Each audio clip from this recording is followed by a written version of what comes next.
বন্দরনগরী চট্টগ্রামের লালদিঘি ময়দানে অনুষ্ঠিত হলো এই অঞ্চলের সবচেয়ে আকর্ষণীয় ও শতবর্ষের ঐতিহ্যবাহী জব্বারের বলি খেলা।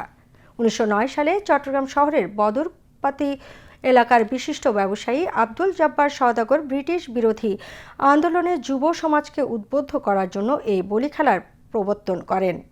সেই থেকে প্রতি বছর বৈশাখ মাসের 12 তারিখে অনুষ্ঠিত হয়ে আসছে ঐতিহ্যবাহী এই বলি খেলা।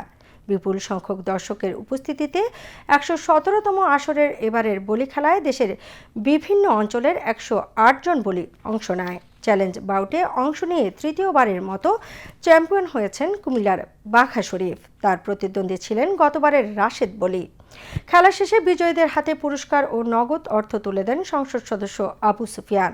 এ সময় বিএনপি নেতা আবুল হাশেম বকর, সিটি কর্পোরেশনের ভারপ্রাপ্ত প্রধান নির্বাহী কর্মকর্তা মোহাম্মদ আশরাফুল আমিন উপস্থিত ছিলেন। এর আগে বলি খেলার উদ্বোধন করেন সিএমপি কমিশনার হাসান মোহাম্মদ শওকত আলী। এ উপলক্ষে লালদিঘি ময়দান ও এর আশপাশের এলাকা জুড়ে বসেছে 2 দিনব্যাপী বৈশাখী মেলা।